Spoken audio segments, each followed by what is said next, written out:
Ja, welkom terug iedereen bij het laatste deel van deze... Donc on va entamer la dernière partie de cette journée concernant l'accès à la justice. On a parlé de la numérisation et maintenant on a parlé d'un volet important concernant l'inclusion sociale. On va donc organiser un débat autour de ce thème, un appel qu'on vous lance. Donc vous continuez à nous envoyer des questions en masse, mais je vous demanderai de ne pas le faire dans le chat, mais dans la dashboard. Non seulement de vous encourager à continuer à poser vos questions, nous essaierons de faire le maximum pour nous en emparer lors du débat ici, mais vraiment, on insiste, ne posez pas les questions dans la partie forum, dans la partie chat, mais bien dans la partie dédiée aux questions-réponses. Certains d'entre vous se manifestent en étant surpris que la page aurait été fermée. Pas du tout, mais ne vous trompez pas sur la page d'endroit. Il y a un endroit spécifique, un tableau où vous pouvez inscrire vos questions et réponses, vos questions et interpellations. Les réponses, ce sera dans le panel. Ja, we gaan zo meteen dus debatteren en ik verwelkom zo meteen... Dus, on souhaite la bienvenue à Barthuis Lux, président du tribunal de première instance d'Anvers, Christine May, secrétaire générale du réseau wallon de la lutte contre la pauvreté, Steven Gibbs, cofondateur de Helderrecht, enseignant et chercheur au collège universitaire Karel de Grote d'Anvers, et Jean-Marc Picard, avocat au barreau de Bruxelles. Mais d'abord, nous allons regarder un petit film.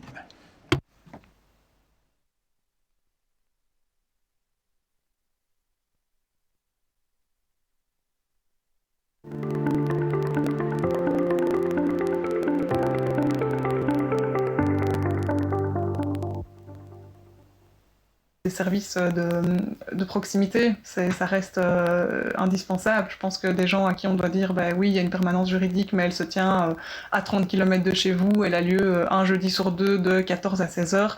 C'est des choses qui aujourd'hui constituent trop d'obstacles pour que la personne puisse obtenir un service au moment où elle en a besoin et dans la situation qui est la sienne. On a aussi un phénomène de régionalisation où il y a des législations qui deviennent maintenant différentes selon le territoire sur lequel on habite, et donc c'est toutes des complexités aussi qui s'ajoutent à déjà la complexité juridique qui est déjà pas toujours facile à appréhender.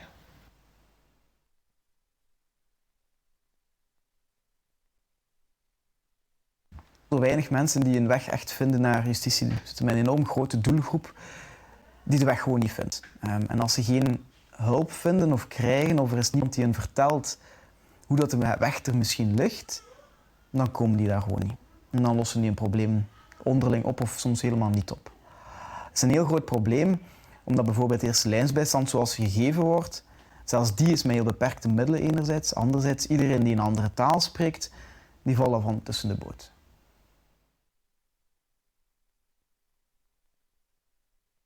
De wetgeving zelf is heel complex qua taal, dus het is heel moeilijk om daar een weg in te vinden en in een tekst te lezen en gewoon te snappen wat er eigenlijk gezegd wordt. Maar aan de andere kant is het ook heel versnipperd. Dus die bronnen, die wetgeving zelf en de inhoud van het recht is ook moeilijk te vinden gewoon. Dus om als hulpverlener te weten waar je moet zoeken en het antwoord op je vraag te vinden, dat is op zich ook al niet gemakkelijk. Los van de vraag of dat ze dan, een keer dat ze het gevonden hebben, ook snappen wat er gezegd wordt.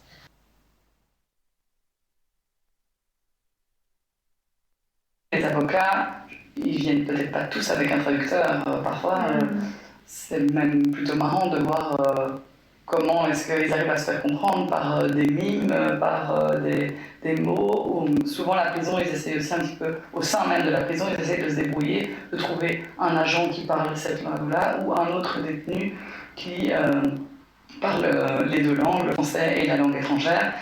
Mais bon, après, avec tout ça, du coup, qu'en est-il de la déontologie à ce niveau-là?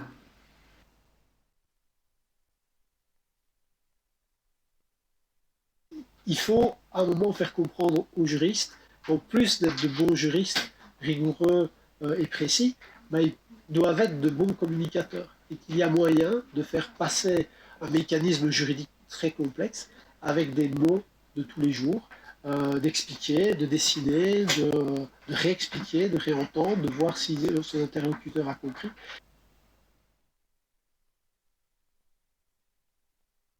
Dus dit hier is echt eerste lijnsbijstand.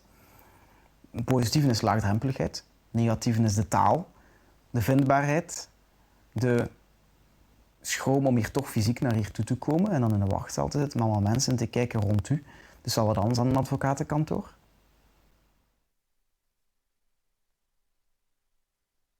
Als het gaat over toegankelijkheid, de affichage van wanneer dat de kantoren open zijn, dat kan ook wel beter.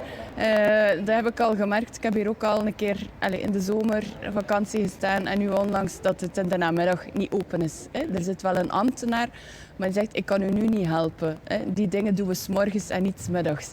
En dat vind ik niet echt klantvriendelijk. Ja.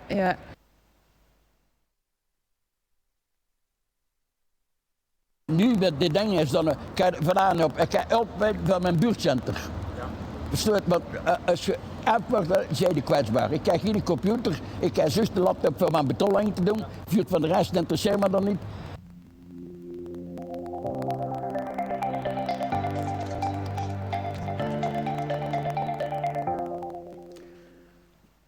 Voilà, nous voilà donc face à une série de questions qui font sens par rapport aussi à ce qui a été dit ce matin. Mais nous allons en débattre avec un panel que je vous présente. En face de moi, Maître Jean-Marc Picard, qui est avocat au barreau de Bruxelles, qui a occupé diverses fonctions de présidence ou d'administrateur dans le secteur. Nous avons également ici à nos côtés alors Steven Gibbens, qui est le cofondateur de l'organisation Eldrecht et qui est maître de conférence à la KDG Hogeschool. À ses côtés, Bart Willox, le président du tribunal de première instance d'Anvers, et puis, last but not least, Christine Mailly, secrétaire générale du réseau wallon de lutte contre la pauvreté. Merci à chacune et chacun d'être venus et bien sûr toujours Fatmata Spinar avec moi pour co-animer ces débats. Welkom ook Eddy, aan jou. Premier pas peut-être, si vous le voulez bien, sur l'ampleur peut-être de l'égalité ou de l'inégalité devant le phénomène de l'accès à la justice. On a entendu combien ça faisait problème, mais est-ce qu'on a une cartographie peut-être d'ailleurs vous entendre un peu tous sur le sujet. Christine Mailly, vous qui connaissez, je dirais, les plus en difficulté de la première ligne, vous avez sûrement une connaissance de votre public, mais est-ce qu'il est plus large encore que celui que vous rencontrez ? Alors, moi, je n'ai pas d'informations en termes de chiffres sur l'ampleur, mais ce dont on se rend compte à partir des réseaux de lutte contre la pauvreté dans le pays, d'ailleurs, au niveau du réseau belge aussi, c'est d'une part la difficulté qu'ont ceux qui s'adressent à la justice de faire le parcours lorsqu'ils s'y adressent. La difficulté qu'ont ceux qui ne s'adressent pas à la justice, mais que la justice rattrape, parce que très souvent, évidemment, la vie fait qu'on ne va pas vers la justice quand on est en difficulté, mais on ne répond pas aux convocations, etc., etc. Et puis à un moment donné, la justice est là dans les pieds, la justice rattrape. Donc nous, on dit toujours, il y a beaucoup plus de gens traînés en justice dans le monde des gens défavorisés que de gens qui y vont spontanément. Et puis il y a tous ceux, les invisibles, qui n'y vont pas du tout. Qui n'y vont pas du tout parce qu'ils ont intégré de toute façon une forme d'estompement de la norme les concernant. C'est-à-dire, on a tellement l'habitude de n'avoir droit à rien que l'on oublie même ou qu'on voit comme un danger le fait de se faire défendre alors qu'on pourrait y accéder. Vous avez des tas d'exemples dans des tas de domaines, mais je peux en prendre un par rapport au logement. Vous avez régulièrement des locataires faibles qui sont en fait abusés d'une façon ou d'une autre par leurs propriétaires, de façon involontaire ou volontaire, peu importe, qui n'arrivent pas à faire entendre leurs droits, mais qui ne vont jamais aller en justice parce qu'ils ont bien trop peur de perdre le seul logement qu'ils ont trouvé après des tas d'années, etc., pour en trouver un, même s'ils doivent subir l'injustice, j'ai envie de dire, du droit qui n'est pas acquis complètement. Donc je pense que la poche invisible de gens qui ne font pas usage des métiers de la justice est énorme, à mon avis. Et quand je parle des populations vulnérables, on peut partir, je pense, des populations les plus pauvres. On peut penser à des personnes qui sont dans la rue, qui sont vraiment dénuées de droits, que les droits ont oubliés au fil de la vie. Mais je pense aussi qu'on peut considérer une petite classe moyenne qui se débrouille, qui se dit dans la vie, il faut que je passe entre les mailles du filet, il faut que j'arrive à m'en tirer, etc., considérant que ce monde-là n'est pas le sien et que oser aller revendiquer du droit, c'est peut-être se mettre en danger sur ce qu'on est arrivé à acquérir dans la vie, parce qu'on n'est quand même pas trop sûr qu'on va être compris dans ce monde-là. Je pourrais vous dire en terminant que moi j'ai grandi avec des parents qui pensaient ça, qui se disaient la justice, il ne faut surtout jamais y avoir affaire, et si on a un problème, il ne faut surtout jamais essayer d'aller tout près, parce que bon, on est arrivé à se consolider comme ça, et c'est quand même sûrement pas le monde où on va nous comprendre. Ja, u als voorzitter Bart Willox. Vous, en tant que président Bart Willox de la Cour de première instance d'Anvers, mais ce n'est pas la première ligne, mais est-ce que vous reconnaissez ce genre d'histoire? Est-ce que vous en entendez parler? Donc, ce que vient de dire Madame Haï, les histoires, je les connais certainement. Au tribunal, vous avez déjà tout un flux. Les personnes qui arrivent jusqu'au tribunal, comme vous le dites, vous avez déjà manqué tout un groupe. Vous ne les voyez pas. Donc, dans ce sens, je le reconnais. Et je me posais la question de savoir, bon, que là, je reviens un peu aux chiffres du tribunal, parce qu'on nous a demandé des chiffres, et peut-être Steve en sait plus, ou vous, mais je ne connais pas d'études ou de recherches qui analysent précisément quelles sont les affaires type d'affaires qui ont réduit, type d'affaires qui ont augmenté, et quel groupe de la population est relativement surreprésenté dans certains domaines. Donc, par exemple, les chiffres clairs du tribunal sont que les affaires civiles baissent. Et je me demande, bon ces problèmes n'ont pas disparu, ces contentieux existent toujours. Au contraire, ils sont là, manifestement. Mais comment ces gens sont-ils alors aidés? Bon, si c'est fait au moyen d'un accord à l'amiable, il n'y a pas de problème. Mais je crains quand même, et je le vois sur le terrain, que ces personnes, pour des raisons financières, un certain groupe de la classe moyenne, n'en arrivent plus à procéder, à engager en justice. Et lorsqu'on regarde les affaires dans la sphère de la famille, à Anvers, je ne sais pas ce qu'il en est dans les autres tribunaux, donc on a une représentation certainement élevée des affaires prodéo pour donc les affaires de droit de la famille. Alors je me pose la question de savoir, bon, où se trouve la classe moyenne ici? Je pose cette question à mes collègues, donc on voit les personnes avec des revenus très élevés, avec des revenus très bas, mais la classe moyenne, on ne les voit pas. Et pour revenir sur l'aspect civil, parfois les juges de la construction, on est confronté à des affaires avec d'air conditionné, de piscine, mais on n'a plus d'affaires concernant des transformations simples de maisons, donc de cuisine, etc. Donc, en tant que justice, vous avez alors l'impression donc vous vouliez réagir là, ou vous acquiescez? J'ai vu ça de la vote. Voir où est passée la moyenne, classe moyenne. Le coût d'un procès est impayable. Enfin, pour quelqu'un qui a un salaire normal, il faut avoir une assurance, ou bien il faut avoir des moyens, ou bien il faut avoir une entreprise. Mais le coût d'un procès, quand je dis le coût d'un procès est impayable, c'est parce que c'est cher. Je me rappelle avoir discuté avec des avocats, notamment qui font du droit familial, et qui me disaient nous avons, quand la TVA a été instaurée, nous avons dû baisser nos honoraires parce que notre clientèle ne pouvait plus venir. Mais donc, à qui est-ce qu'on a dit vous allez baisser vos rémunérations de 20% parce que donc on intégrait dans les honoraires qu'on demandait avant. Eh bien, en quelque sorte, ces avocats prenaient la TVA à leur charge. Mais ça, c'est la classe moyenne pour répondre qui a disparu effectivement de tout un tas de contentieux. Mais pour répondre à la question que vous posiez, quels chiffres? Alors nous pouvons savoir les chiffres qui viennent, nous pouvons savoir qui vient chez nous. La difficulté est de savoir qui ne vient pas, mais nous savons qu'il existe, qu'il y a un pourcentage. Alors on considérait qu'il y avait à peu près 20% de la population qui avait accès à l'aide juridique. Avec le changement des seuils, la hausse des seuils, on est passé à 30%. Mais je dirais, il y a encore tous ceux qui sont en dessous de ces 20% ou de ces 30%, ou qui sont dedans, mais qui n'arrivent même pas à passer le nez à la porte de nos services parce que c'est compliqué, parce que c'est inquiétant, parce qu'ils sont dans des situations sociales, psychosociales multiples et que la réponse n'est pas psychosociale multiple pour le moment. Van uw ervaring? Oké. Maar mevrouw Maïwar inpikken, maar doet u maar als u iets wilt toevoegen. Ik wil even op inpikken op wat u in het begin zei van cijfers. Weten we cijfers hebben van... Want wat de cijfers die we nu hebben zijn hoofdzakelijk cijfers vanuit het aanbod.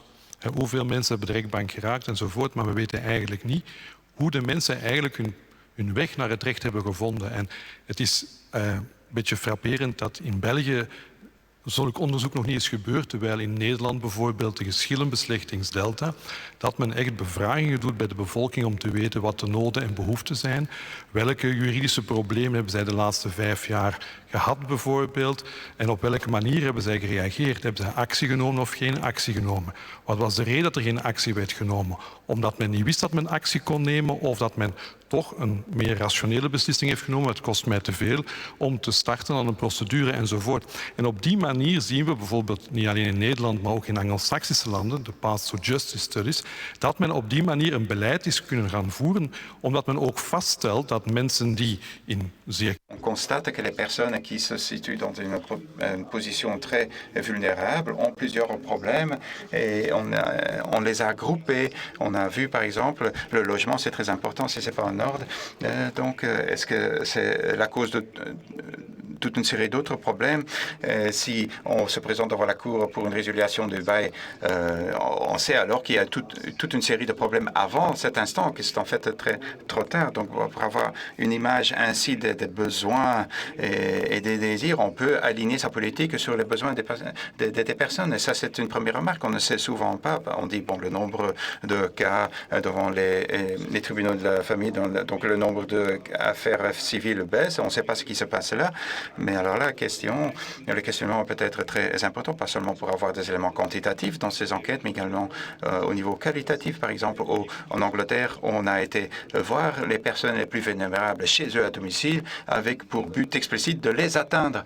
Ça, je voulais quand même réagir. Madame Maï, là, je me dis, donc, mais ça a toujours été cher. Est-ce que quelque chose a changé ces dernières années? Est-ce qu'on ne suit plus, est-ce qu'on a abandonné nos justiciables? Y a-t-il plus de pauvreté? Toujours cher. Du coup, il y a plusieurs raisons. Hein. D'abord, il y a quand même un décrochage des salaires, hein, qu'ils soient du travail ou des allocations sociales, etc., par rapport au coût global de la vie. Je veux dire, le pourcentage consacré à l'absolument indispensable pour vivre dans un petit revenu est énorme par rapport au pourcentage à consacrer lorsqu'on a un revenu un peu plus plantureux. Donc forcément, on élimine tout ce qui paraît pas indispensable. Je vais faire une petite comparaison dans un détour par les inondations. Tout le monde s'étonne aujourd'hui qu'un si grand pourcentage de gens n'avaient pas d'assurance pour le bien intérieur de leur maison ou pour la voiture, ou omnium, etc. Mais c'est pas du tout étonnant quand on sait qui vit là et quels sont les niveaux de revenus. Donc c'est la même chose. Je veux dire, à un moment donné, quand il faut choisir, on choisit de perdre sur ce qu'on espère ne jamais devoir utiliser. La justice en fait partie, et voilà. Mais je pense qu'il y a aussi une autre poche de gens qu'on n'identifie plus et c'est un peu un autre sujet mais qui a son importance. Il y a une forme de privatisation de la justice en dehors de la justice aussi aujourd'hui. Hein. Énormément de gens sont frappés, par exemple, par des endettements liés à l'énergie, à l'eau, à la mobilité, prendre le train, etc. Et qu'est-ce qui se passe de plus en plus dans notre société? C'est qu'on organise des transactions directes entre le préjudicié et celui qui ne passe plus par la justice. Ça devrait passer par la justice de paix, idéalement, mais on voit que la justice de paix, on la dégrade, on la limite, elle n'est plus dans la proximité, etc. Mais c'est aussi ça, un droit qui ne peut plus être défendu. Moi, j'ai rencontré des juges de paix qui me disaient que quand des personnes pauvres arrivaient devant moi avec des dettes de la SNCB ou des dettes d'énergie, etc., je pouvais évaluer, ou des dettes scolaires, par exemple, hein, puisque maintenant, il y a du recouvrement, il y a des sociétés de recouvrement qui vont dans des écoles aujourd'hui pour aller recouvrir des dettes scolaires. Juge de paix qui disait je pouvais faire tomber les intérêts, les amendes, je pouvais faire comprendre, je pouvais proposer un étalement, etc. Tout ça, c'est fini aussi. Donc, vous avez aussi une question de confiance qui se perd dans le processus démocratique chez les gens, où ils ont l'impression d'être traqués en quelque sorte, j'ai envie de dire, par l'acteur dit préjudicié, en direct. C'est la même chose, transaction dans les magasins, s'il y a un vol, etc. Et donc, ça sort du périmètre direct de ce qui arrive au tribunal ou pas, mais ça participe à une vision de l'organisation de la société qui est que le petit portefeuille, on peut le faire payer tout de suite, on n'a pas besoin d'expliquer beaucoup pourquoi sa situation est telle, etc. Donc c'est compliqué. Puis alors il y a aussi toutes les populations d'origine étrangère, on l'a entendu dans les témoignages ici. Je voudrais peut-être vous interroger les uns les autres sur le thème même à la fois du débat, mais de la journée en général, qui porte évidemment sur la digitalisation. Vous avez sans doute vu tout à l'heure que la question était posée à celles et ceux qui suivent à distance le débat. Un peu plus de 60% estiment que la question de l'inclusion sociale est plus prioritaire et plus urgente et plus prioritaire que la digitalisation. Vous-même, comment faites-vous le lien de l'un à l'autre et comment interprétez-vous la réponse qui est ici donnée par un panel qui n'est certes pas statistique, hein, mais qui est un peu le reflet du jour. Maître Picard? Moi, je voudrais ne pas faire le lien. Les deux sont indispensables. C'est vrai que la justice belge est sous-informatisée et ça pose des problèmes majeurs, mais ça, c'est pas uniquement pour les litiges qui concernent la pauvreté. Enfin, on a une administration importante qui est sous-informatisée. Et donc, il y a urgence à aller de l'avant de ce côté-là. Mais je ne pense pas que l'informatisation va résoudre les problèmes d'accès à la justice, de la grande pauvreté, quand on a des gens qui sont complètement largués, si vous me permettez l'expression. C'est pas de l'informatique dont ils ont besoin, c'est de l'assistance humaine et qui soit de l'écoute, qui soit de l'empathie et qui soit de la compétence. Et ça, c'est de l'intelligence, mais pas de l'intelligence artificielle, de la vraie intelligence dont on a besoin. Il faut qu'il y ait du personnel, il faut qu'il y ait des gens formés pour faire cet accompagnement. Alors, les avocats ne sont pas formés à ça. Certains, et je dirais beaucoup de ceux qui font de l'aide juridique, se sont formés ou ont le feeling, mais ça n'est pas suffisant pour les cas vraiment qui sont compliqués. Oui, on évoquait ce matin, Christine Mailly, je me tourne vers vous, et puis évidemment, je n'oublie pas nos autres invités également. Hein. On évoquait la comparaison avec le monde de la finance, le monde bancaire, hein, où les services sont de plus en plus do it yourself, en quelque sorte, et on se disait, mais il y a plein de gens, que ce soit par la condition sociale, que ce soit par l'âge, l'apprentissage, la langue, l'origine, qui ne se sentent plus en mesure. On voyait dans le reportage ce monsieur qui disait « Moi j'ai un ordinateur, mais juste pour mes paiements », ce qui est déjà pas mal, mais surtout pas pour le reste. Donc voilà, qu'est-ce qu'on fait avec toutes ces personnes que l'on ne veut pas voir, mais qui n'ont pas la capacité d'avoir accès à ces services? Mais le pourcentage de personnes à la Fondation Rabaudin a fait des études là-dessus est énorme, hein, de non-accès au digital, etc. est énorme parmi les plus pauvres, mais est énorme aussi dans la société en général. Hein, oui, c'est près de 35 à 40%. Oui, voilà, c'est tout à fait significatif. Alors, bon, moi je vais dire la digitalisation, bon, le train est lancé, c'est inéluctable, c'est nécessaire pour certaines choses, hein, on le disait dans la digitalisation de la justice, etc. Mais par contre, si on ne résout pas, j'ai envie de dire tout le manque en amont qui est des humains, parce que c'est vrai dans la justice, mais c'est vrai dans des tas de services aujourd'hui, où tout va de plus en plus vite, où les formulaires qu'on remplit aujourd'hui, ils sont formatés, c'est blanc, c'est noir, quoi. On ne sait plus discuter de la frontière qui va expliquer pourquoi les choses vont dans ce sens-là, pourquoi on a agi comme ça, etc.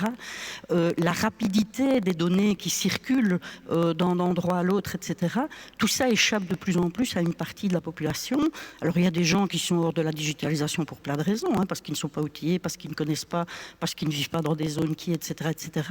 Et il faut pouvoir l'entendre. Alors on ne dit pas que rien ne doit être rendu accessible, mais je pense que c'est mettre la charrue avant les bœufs, de donner une impression, et je trouve qu'on est fort là-dedans pour le moment dans le gouvernement en Belgique, donner une impression que la digitalisation va régler plein de choses.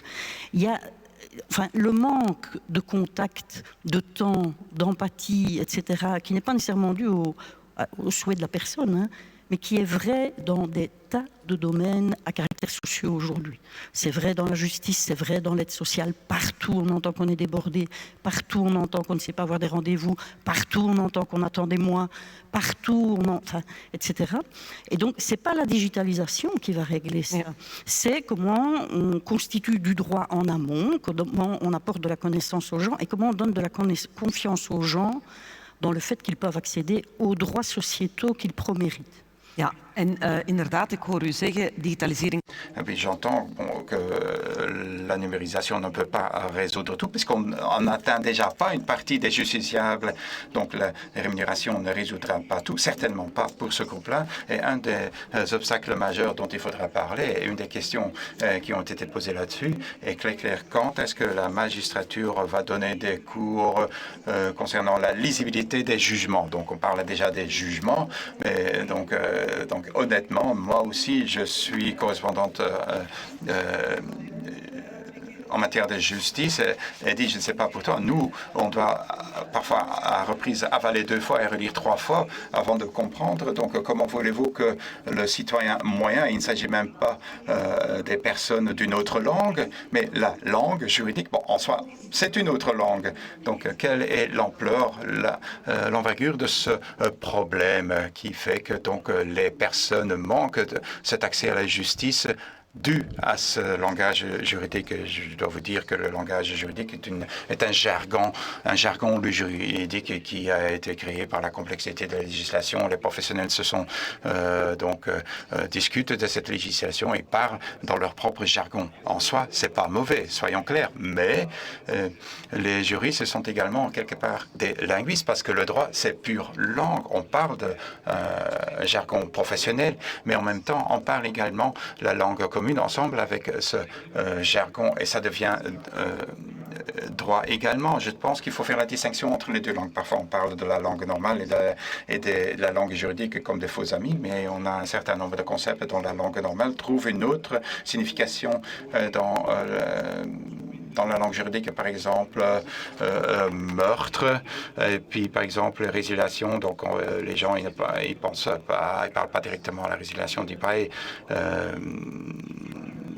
Donc, la question est de savoir comment on peut, quelque part, clarifier ce jargon technique. Donc, parler un langage juridique clair, ça ne signifie pas qu'on va procéder à la table le jargon professionnel, mais peut-être décider de ne plus utiliser la langue archaïque, utiliser des phrases actives plus courtes, discuter un point par paragraphe, par exemple travailler avec des listes des points pour faire de sorte à ce que sur le document, on voit clairement, de façon lisible, de quoi il s'agit, de qui il s'agit, est-ce qu'il y a une ligne claire dans toute cette présentation. Et second point est que parfois le jargon, il faut l'expliquer. Lorsque je parle donc de la dissolution d'un bail, je peux expliquer que le juge va dissoudre ce bail parce qu'une des parties a commis une erreur contractuelle. Ça ne signifie pas qu'on va tout à coup simplifier la langue, mais qu'on va expliciter clairement la langue. Donc, dans ce sens, nous avons eu des contacts avec la Cour le tribunal du travail. Comment on va pouvoir déjà travailler à clarifier la lettre du greffe. Et deuxième étape, est-ce que les magistrats pourraient-ils, d'une façon ou d'une autre, écrire, rédiger leur arrêt, leur jugement de façon claire? Est-ce que cela signifie qu'il faut se défaire du jargon professionnel? Non, ça va causer des problèmes. Moi, parfois, je suis juge de la paix remplaçant. J'ai essayé pour la première fois de ma vie, donc il s'agissait donc d'un cas de copropriété entre sociétés, d'écrire un jugement en langage clair. Cela signifie donc que je faisais un cadre séparé avec les dispositions légales. Voici les décisions et les jugements que j'ai consultés, et puis j'explique. Hoe lang heeft u daarover gedaan? Ça a pris combien de temps? Eh bien, tout d'abord, j'ai dû entrer dans les détails. Je ne peux pas vous expliquer tout, mais j'ai travaillé quand même pas mal de temps. Et ainsi, j'ai pu réfléchir sur la question. Je regarde le justiciable, je vérifie ce qu'il faut savoir pour pouvoir être au courant de la décision qui a été prise. Ils ne doivent pas savoir à quel point je suis professionnelle, mais c'est un exercice assez difficile. Il y a beaucoup de formations pour pouvoir faire cela, et dans la magistrature aussi. Ok, on comprend que vous avez des initiatives aussi, des projets, des collaborations. Oui, il y a effectivement des initiatives linguistiques. Il y a un changement culturel qui a eu lieu. Si on regarde ou on compare les jugements d'il y a 15 ou à 20 ans à des jugements d'aujourd'hui, vous voyez déjà qu'il y a de grandes différences. Pourquoi ne pas commencer par la décision, peut-être? Et puis la motivation et les aspects juridiques. On le fait déjà au tribunal pénal à Anvers, mais ça reste quand même une exception. On met l'accent donc sur le lien avec la digitalisation, le sujet d'aujourd'hui. C'est effectivement le but de digitaliser. J'espère que ça viendra bientôt parce que si la justice va mal et ne fait pas ses digitalisations, elle sera mal vue. Donc, on va probablement, ou j'espère, vers une nouvelle application, de nouveaux outils à utiliser pour la communication avec les citoyens aussi. C'est vraiment le moment par excellence pour bien mettre ou changer la langue et la rendre plus claire. On y travaille beaucoup. On a eu encore une concertation hier et cette nouvelle communication se fait sur différents niveaux. Ce n'est pas seulement la langue. Maintenant, beaucoup de personnes peuvent bien travailler avec leur smartphone. Ils peuvent cliquer très vite. Il faut commencer à raisonner de cette manière aussi si on communique. Donc la langue, c'est vraiment un sujet très large.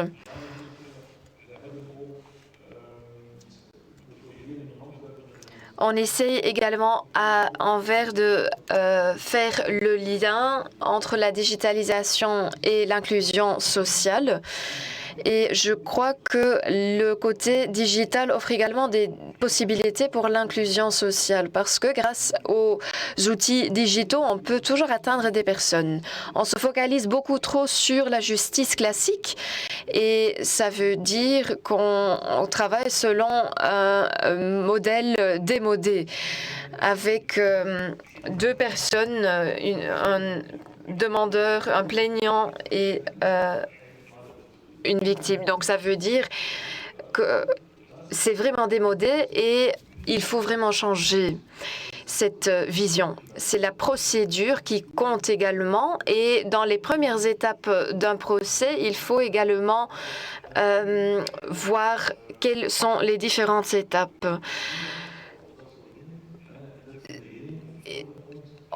Si on cherche dans Google, par exemple, comment se fait une résiliation d'un bail, on peut pouvoir voir tout de suite quelles sont les différentes étapes à suivre. Il y a déjà des initiatives à ce niveau, mais je crois que l'inclusion sociale et la digitalisation peuvent être liées dans cette question.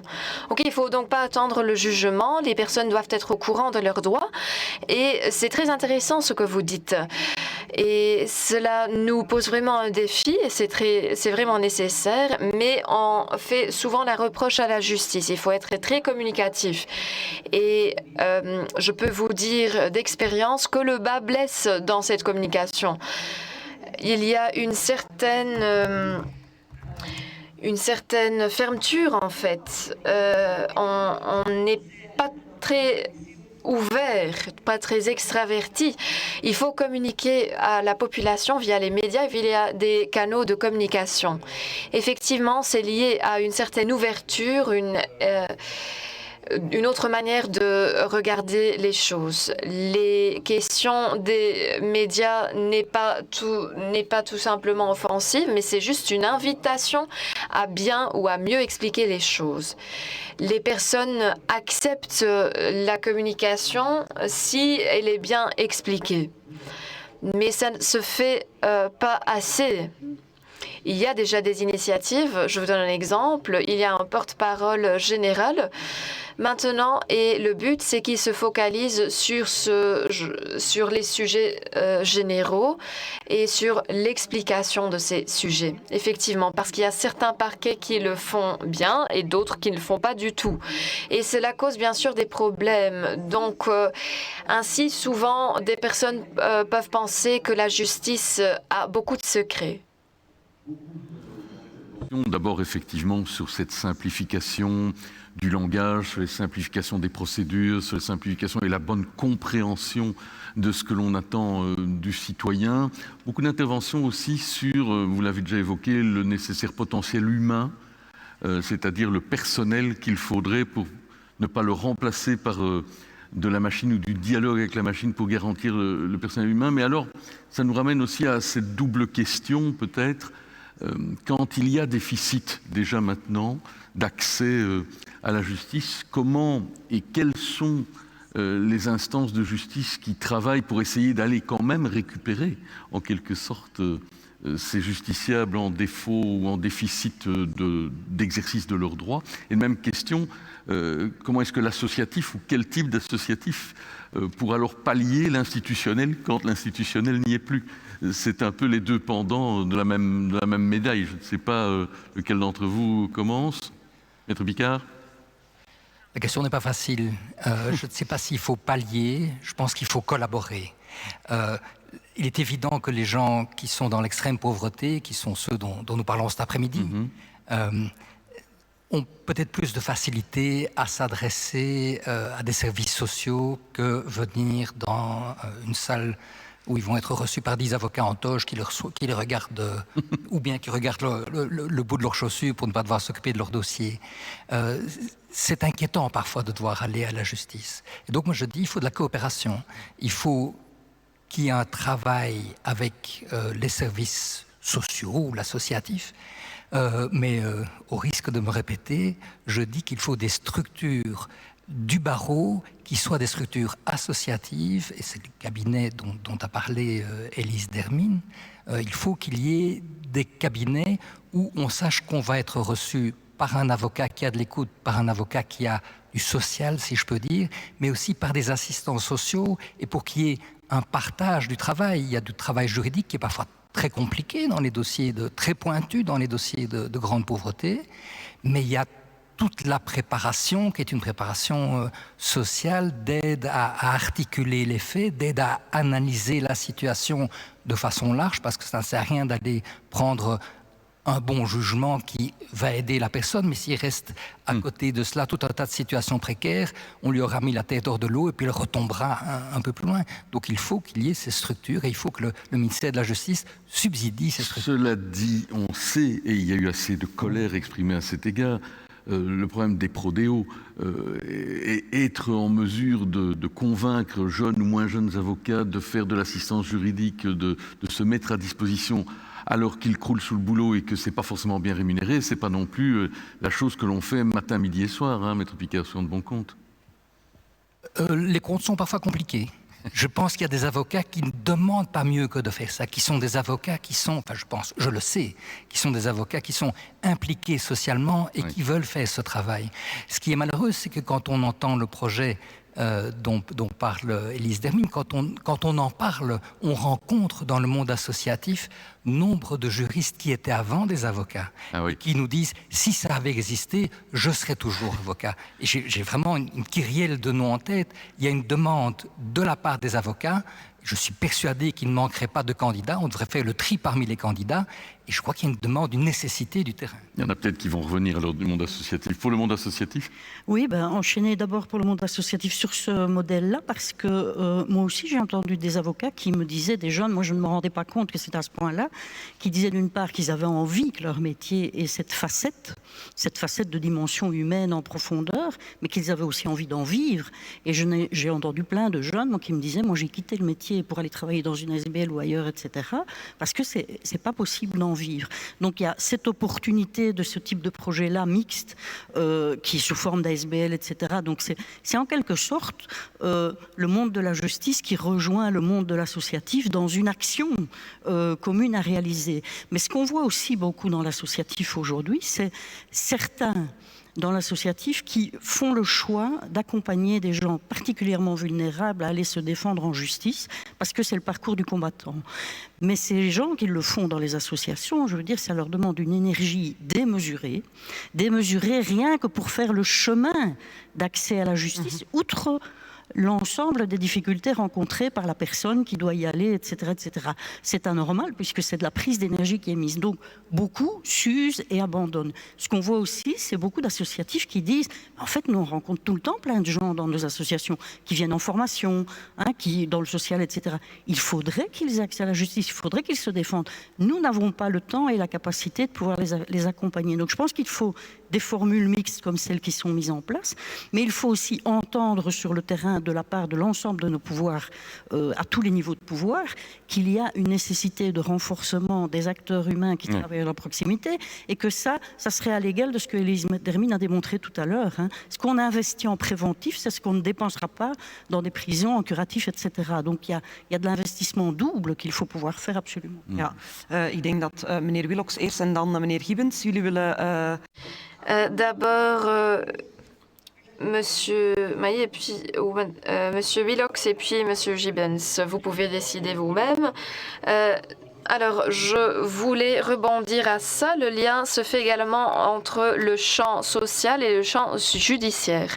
Je sais que la question se pose de savoir quel est le projet à Anvers. Vous connaissez bien le Vlinderpaleis, le palais des papillons, et c'est un très grand palais. On voyait qu'il y avait énormément de personnes qui s'y rendaient. Et on a fait une enquête pour savoir pourquoi les gens n'étaient pas toujours contents. On a en fait 4 problématiques. C'est trop cher, tout d'abord. Ça prend trop de temps, c'est trop peu participatif. On fait pas toujours partie d'un procès.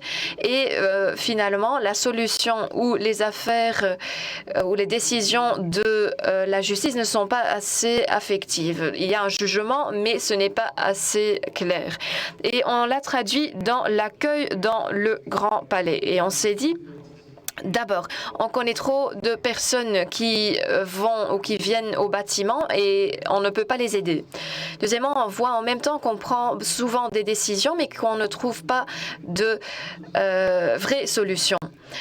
À l'aide juridique, par exemple, et dans tout le champ juridique. Qu'est-ce qu'on a fait? Au sein de la justice, ça semble être très normal, mais dans la justice, ça n'a pas été un exercice très facile, mais on a collaboré, ou les différentes greffes ont collaboré. Donc, de première instance, le tribunal de paix, etc. Et on fait collaborer toutes ces greffes pour qu'il y ait une seule greffe. Un seul point de contact.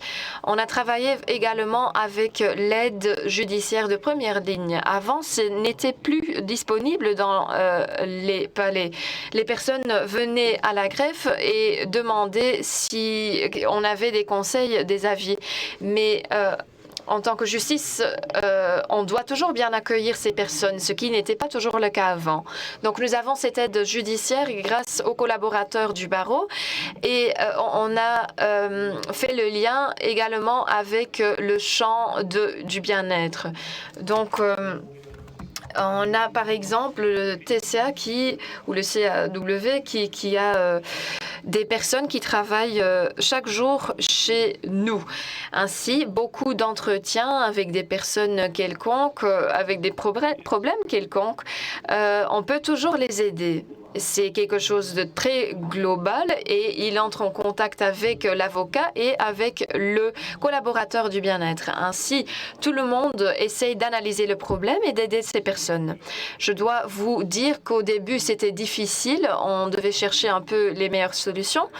Mais maintenant, on risque d'être la victime de notre succès parce que cela attire des personnes. Pas seulement des personnes en cas de pauvreté, mais une des choses que j'ai remarqué aussi, c'est que l'aide judiciaire, c'est de première ligne, c'est de la base. Mais si on voit qui fait appel à cette aide, c'est pas le citoyen. Et de cette manière, nous pouvons bien diversifier. Beaucoup de personnes savent maintenant qu'ils peuvent se rendre au bâtiment. Si on a une affaire familiale et il y a des problèmes d'addiction, on voit que et c'est la raison pour laquelle le règlement avec les enfants ne se fait pas bien, ces personnes peuvent expliquer leurs problèmes pour pouvoir résoudre cette addiction. Et c'est souvent le problème, la justice, le juge de paix prend une décision, par exemple, que ces habitants doivent quitter leur habitation et on a des problèmes. Alors maintenant, le juge de paix dit descendez et allez parler aux collaborateurs du bien-être et ainsi, c'est déjà mieux. La justice n'est pas seule. parce que si on dit que la justice est seule, on manque plusieurs liens avec la vie sociale aussi. Et cela ne va pas résoudre tout, hein, mais c'est quand même une chose qui peut aider. Steven le fait à distance. Tu l'as suivi aussi, hein, cette situation, donc tu peux nous donner les résultats. Effectivement, quels sont les résultats? Qu'est-ce que vous apercevez? Nous avons fait de la recherche, je ne vais pas vous expliquer tout, mais c'est très difficile de bien voir les résultats. On a le décret, la politique en Flandre et on essaie de collaborer avec des partenaires sociaux. Et l'idée, c'était de les rassembler ou de les réunir au sein du Vlinderpaleis. Et puis, on a également l'avocature, le barreau qui prend des décisions. Et on voit que ce sont déjà deux champs différents, deux dynamiques différentes, deux langues différentes. Et c'est très important par rapport à la multidisciplinarité aussi, dont on a parlé Jean-Marc. Donc, cette collaboration entre les différentes disciplines est très importante. La collaboration consiste à apprendre l'un de l'autre. Et on a vu que les avocats connaissent bien le droit, mais dans la communication, les avocats ont souvent du mal. Donc, les collaborateurs du bien-être peuvent bien communiquer avec les personnes vulnérables, utilisent le bon langage, peuvent rassurer les personnes, donnent également le bon contexte dans l'histoire. Et ces deux doivent toujours bien communiquer entre eux pour que le processus soit mieux. Ainsi, on a plus d'intervision, on connaît mieux la discipline de l'autre et on sait bien quel est le travail de l'autre. C'est ce que a fait ou conçu le Vlinderpaleis et on arrive maintenant dans une histoire très complexe. Et dans ce setting, on a besoin vraiment de quelqu'un qui connaît le champ social et le champ juridique. Là, il s'agit du champ social qui entre dans la justice. Ce que j'ai déjà vu, c'est que comment la justice peut-elle entrer dans le champ social? Eh bien, s'il y a des organisations pour aider les personnes en pauvreté, on voit, là je fais un switch, je passe à autre chose. Ce qui se fait au Vlinderpaleis, c'est vraiment un outreach social et on pose la question à la justice de savoir si la justice entre également en contact avec les personnes les plus vulnérables et de quoi est-ce que la justice a besoin. Et on constate que les études qu'on a faites ont démontré que les avocats ne connaissent pas bien les situations des personnes en pauvreté. Donc, on a également cherché ou étudié un cas dans lequel l'avocat, le juriste et les collaborateurs du bien-être se réunissent autour de la table avec le justiciable pour voir ainsi quel est le contexte. On partage toutes les idées, toutes les histoires et ce que nous avons fait, c'est de leur dire de quoi ou de leur demander quels étaient les droits sur le site. Ainsi, on avait un échangement, un renforcement dans la collaboration. Et les justiciables peuvent alors aller à l'avocat pour dire ce qu'ils ont appris. Voilà pourquoi nous trouvons que les juristes, les avocats doivent être plus doués en la communication avec les personnes en pauvreté et doivent être renforcés dans tous les domaines. On voit également que les collaborateurs sociaux, eux aussi, doivent s'y connaître mieux à la justice et ainsi on peut faire les bons renvois et on peut renvoyer donc les personnes aux bons professionnels et l'échange, la collaboration entre le champ social et le champ juridique est crucial. Le champ social doit être soutenu et suivi dans le champ juridique, que ce soit de manière digitale ou non, et le social doit être intégré dans le juridique aussi, et ainsi la collaboration, cet échange est renforcé et les professionnels et les justiciables sont renforcés également. Ok, tu le dis bien, et ce que je vois ici, c'est que la digitalisation va très loin. Ça ne veut pas dire que les contacts physiques doivent être supprimés, hein. Dans vos exemples, je vois qu'il y a encore ce besoin. Il faut avoir un seul lieu. Ce qui est important là-dedans, je vois une question, je ne la vois plus maintenant, mais une question intéressante pour les dossiers de deuxième ligne. Quelqu'un a dit qu'on a besoin de certains documents qu'il faut télécharger. Mais c'est quand même un problème aussi. Il faut chercher toutes sortes de documents et pour les personnes les plus vulnérables, c'est pas toujours clair où on peut trouver tous ces documents. Mais les autorités les ont. Donc cela se voit depuis très longtemps déjà. On fait souvent des erreurs. Si on pose les questions de manière physique, il faut toujours chercher. C'est quand même difficile. Est-ce que vous avez des expériences, Monsieur Picard, avec l'automatisation de ces documents? Les autorités ont ces documents, mais ils ne sont pas disponibles à un seul point. Donc, voici la question. Les justiciables doivent rassembler énormément d'informations dont disposent les autorités même. Et alors, c'est très difficile de les trouver. Pourquoi ne prévoit-on pas ces documents de manière automatique? Parce que c'est quand même possible, non? Juste qui est sur le tapis depuis un certain temps. Centralisation des données, des informations qui sont dans les différentes banques de données et qu'on devrait pouvoir sortir, si je peux ainsi m'exprimer, quand les gens viennent soit au bureau d'avocat qui fait des juridiques, soit dans les BAJ, pour qu'on ne doive pas chaque fois recommencer à sortir les documents. Alors, quand les gens peuvent venir avec leur carte d'identité, qu'on a un lecteur de carte d'identité, on peut déjà sortir des documents, mais il faut qu'ils aient leur numéro PIN en tête, ce qui est rarement le cas. Alors, deux choses. Ça existe par exemple en Espagne depuis une dizaine d'années. Donc, on peut avoir très rapidement tout le dossier qui se constitue et qu'on voit apparaître sur l'écran. En tous les cas, tous les documents nécessaires. Maintenant, on peut dire que puisqu'on a la digitalisation, il n'y a pas de problème, on peut demander une quantité de documents. Ce qu'on peut faire aussi, c'est prévoir l'automaticité des droits. On se trouve dans une situation et on a droit à l'aide juridique, comme dans certains cas, on a droit à des tarifs sociaux si on a pu constater qu'on était dans telle ou telle situation.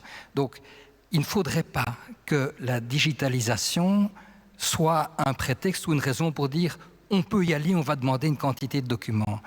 Une des difficultés qui est documentée, si je peux employer le terme, une des difficultés, c'est qu'on demande d'apporter une quantité de preuves et qu'on doive aller les chercher de façon informatique ou de façon réelle, si je peux dire. C'est quand même très compliqué. Et je pense que, j'avais entendu dire il y a longtemps, mais je trouvais que la formule était parlante. Qu'est-ce que c'est quelqu'un qui est dans le quart-monde? C'est quelqu'un qui manquera toujours un document. Et donc il faut qu'il y ait l'automaticité des droits, parce que même informatiquement, il lui manquera toujours un document. Donc ça n'est pas la solution. Oui, et d'ailleurs, permettez-moi d'embrayer sur un point qu'on a abordé ou effleuré ce matin. Il y a à la fois l'aspect de facilité peut-être d'une grande centralisation et du fait que tous les documents sortent le cas échéant, mais qui dit hyper-centralisation, et je le redisais, ces jours-ci le débat est reposé, dit une centrale big data avec les problèmes y afférents, donc on voit bien que c'est pas si simple. Oui, en effet, la question est complexe. Moi, je pense qu'en effet, pouvoir mobiliser une partie de documents liés à des personnes de façon automatique, etc. Pour autant, j'ai envie de dire que ce soit des documents administratifs relativement classiques, etc. Pourquoi pas? Ça existe dans les CPS, par exemple. On peut mobiliser une partie. Oui, on y fait référence, d'ailleurs. Voilà, on y fait référence. Ça étant... Je connais aussi, alors c'est pas la majorité, mais je connais aussi des intervenants sociaux qui ajoutent de l'épreuve à l'épreuve pour des personnes en difficulté, qui disent une manière de voir s'il est motivé, c'est aussi qu'il m'apporte ses documents. Ça existe aussi ce genre de choses-là, on ajoute de l'épreuve à l'épreuve à celui pour vérifier est-ce que vraiment il a envie de s'en sortir, etc. En oubliant qu'il est complètement effondré et que quand on est effondré, on ne doit plus vérifier si les gens veulent s'en sortir, on doit être là pour voir comment on fait pour les aider à s'en sortir. Ce qu'il y a, c'est que dans le big data etc. Ce qui est délicat, évidemment, c'est tous les documents sensibles. Qu'est-ce qu'on transfère? Parce qu'une fois qu'on transfère des documents où il y a des morceaux d'histoire, des parties d'événements dans la vie, etc., alors que j'ai envie de dire, ces gens-là doivent aussi avoir le droit à l'oubli pour une partie, en tout cas, d'éléments de leur vie, dans la légalité de ce qui existe, etc., doivent pouvoir se raconter dans le temps X face à un interlocuteur en face duquel ils sont, etc. Il faut être attentif à tout cela. Et puis, en effet, il y a aussi des documents parfois qui seraient à l'actif de la personne positivement, qui ne font pas partie de ce qui est rassemblé, mais que la personne ne sait pas qu'elle sera à son bénéfice, etc. Et pour accompagner régulièrement des personnes par rapport à ce genre de difficultés-là, c'est le parcours du combattant. Alors l'automatisation des droits, en partie oui. De nouveau, est-ce que ça va remplacer nécessairement des guichets humains? Certainement pas. Et est-ce que ça doit être fait, je veux dire, avec une forme d'automatisation qui lisse en fait les droits? Mais le lissage des droits, c'est toujours dangereux. Parce qu'en effet, il faut des droits pour tout le monde et puis il faut reconnaître les aspérités aussi, autant dans la loi, dans la justice que dans les aides sociales, etc. Donc comment est-ce qu'on fait avec tout ça? Donc je pense que la vérité est entre les deux. Le tout au big data ou le tout à...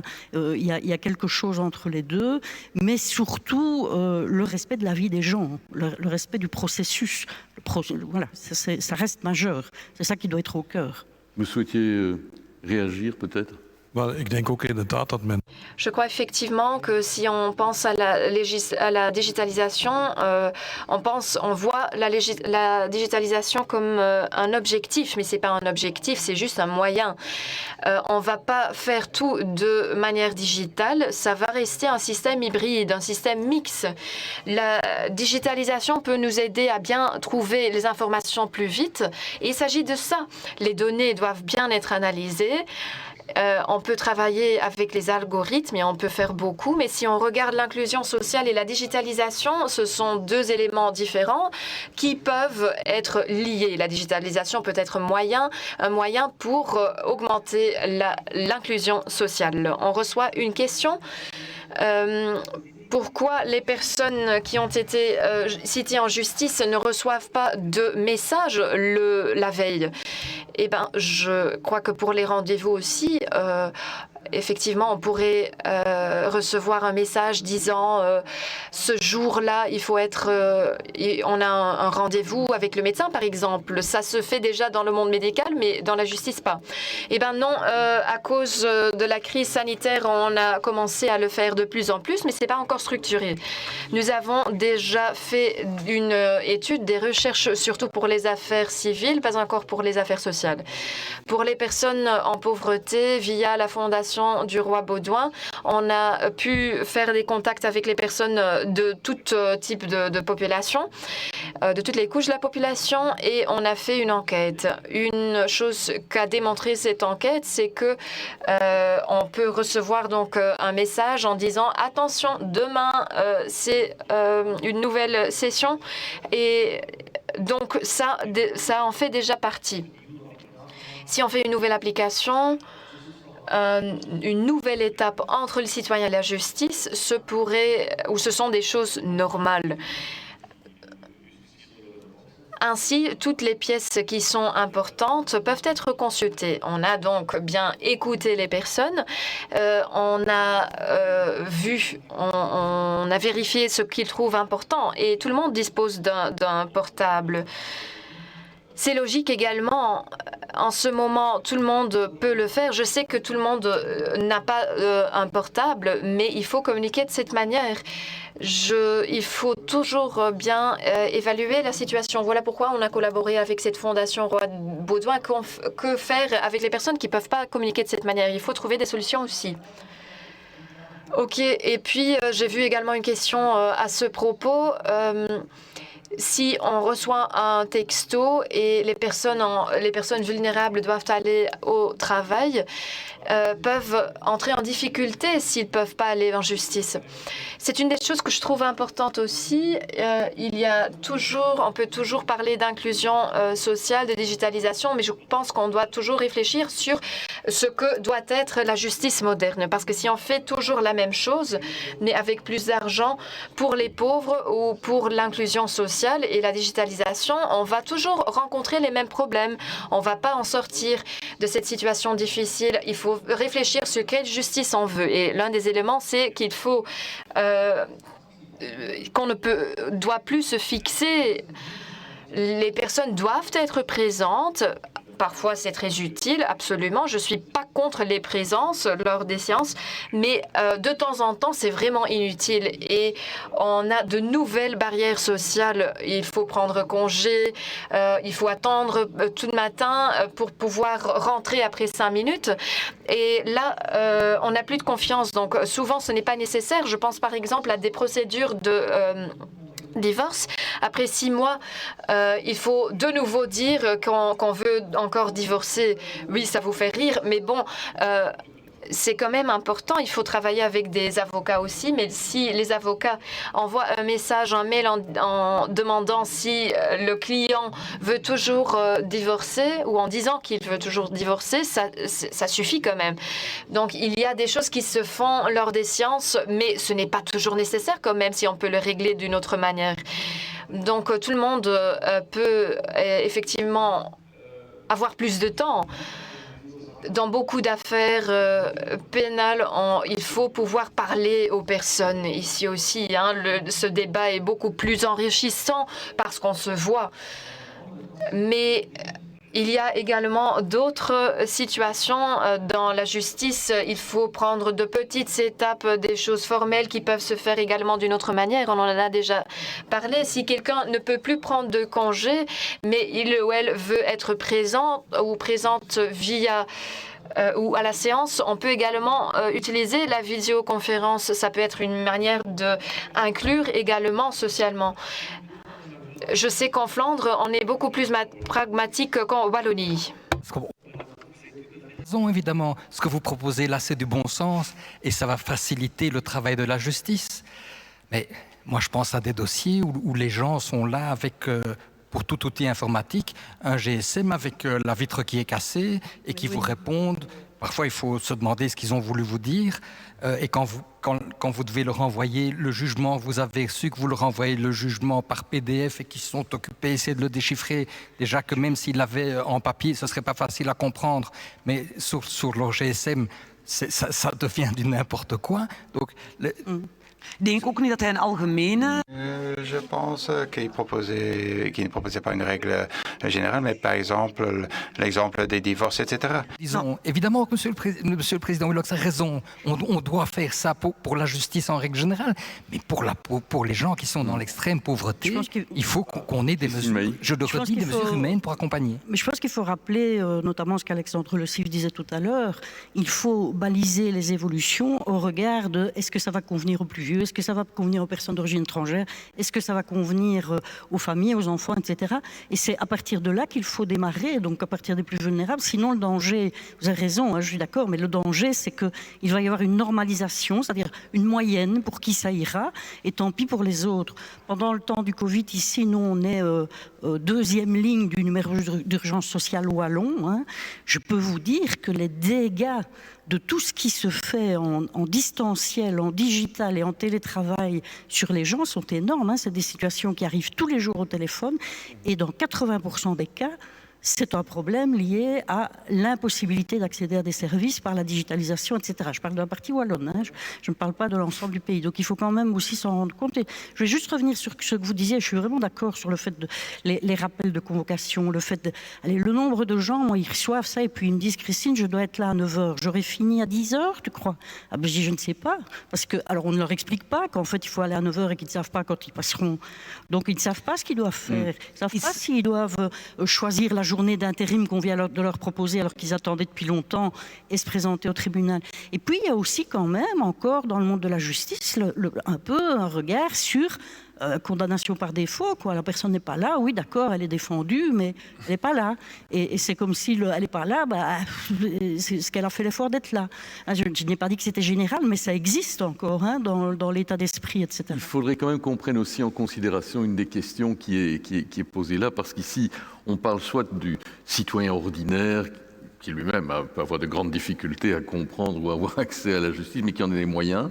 Il y a évidemment ceux et celles qui se trouvent en situation d'extrême pauvreté, mais on nous disait là, vous savez, puisqu'on parlait des prodéos tout à l'heure, que fait-on de ces indépendants qui gagnent juste de trop que pour ne pas y avoir accès, mais juste pas assez que pour pouvoir se défendre correctement? On n'a peut-être pas une vraie image de ce que peut être l'exclusion du monde de la justice. Ce ne sont pas exclusivement les SDF ou les quasi-SDF, hein, Maître Picard? Alors ça, c'est la question de l'effet de seuil. Et elle est insoluble, sauf à renverser la table, comme on dit, et en venant avec quelque chose d'autre.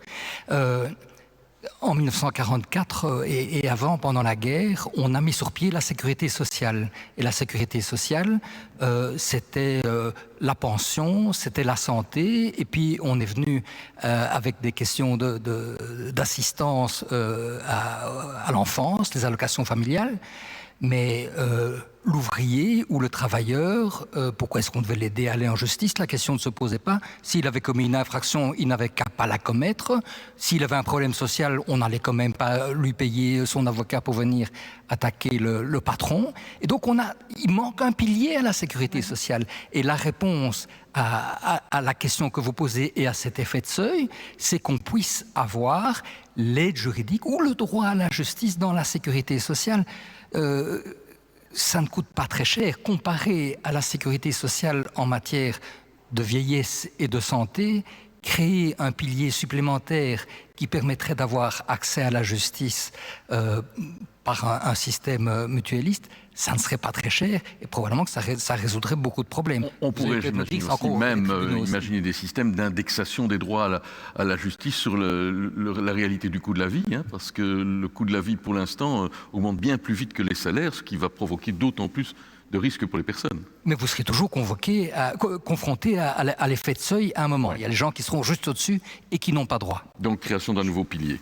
Oui, moi je renforce à 300% et voilà. Mais je voulais dire que cet effet de seuil, il est en train de créer un schisme sociétal dans notre société, parce que c'est vrai dans l'accès à la justice, mais c'est vrai dans l'accès à des tas d'aides.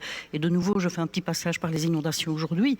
Il y a une crise sociale sur le terrain des inondations qui en fait est liée à des tas d'aides qui arrivent via les allocations sociales pour une partie des personnes, et puis les autres qui travaillent, qui sont tout juste au-dessus, qui ont eu tout démoli aussi, et donc ils sont en train de s'appauvrir, ne reçoivent pas. Alors le problème n'est pas que ceux qui sont allocataires sociaux reçoivent, c'est que les autres ne reçoivent pas. Et je pense qu'on est dans une société où on doit se poser la question sur beaucoup d'objets, et notamment les objets qui organisent les droits vitaux de base. Et pour moi, le droit à la justice, c'est un lien direct à la démocratie. Hein.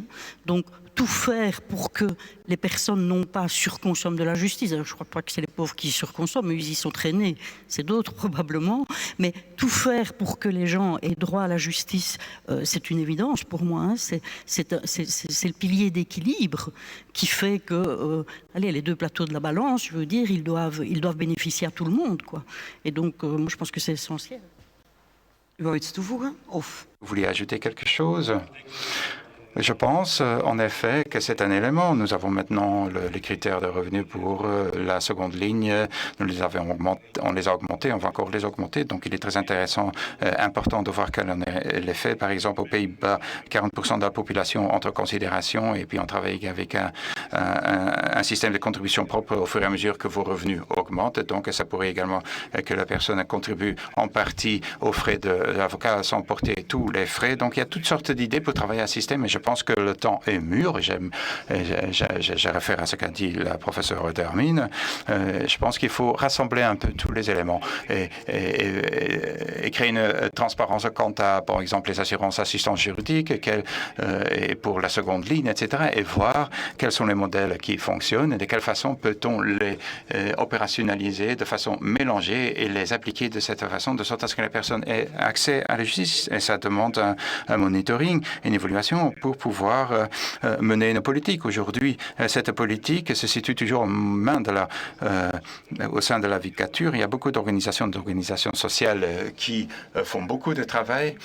et on met l'attention plus sur l'aspect curatif et moins sur l'aspect préventif. Et ça, c'est également important, une considération importante dans tout ce débat. Donc, beaucoup des besoins se situent au début du parcours, au moment de demande de conseils, d'assistance pour voir comment trouver une solution équitable à mon problème et pas se poser la question nécessairement comment est-ce que je peux atterrir aussi rapidement que possible devant un juge pour plaider mon affaire. Donc ça, c'est quelque chose qu'il faut évaluer, suivre et essayer de développer une politique autour de cet aspect-là. J'aimerais tout à fait rejoindre ce point avec un certain nombre de points. Je pense que la proposition qui a été faite, on en a parlé pendant la pause, donc d'avoir un système mixte, un système où vous avez d'une part la rémunération des avocats pour traiter des dossiers dans l'assistance Prodeo, mais d'autre part que vous ayez également des cabinets ou des groupes de juristes ou les personnes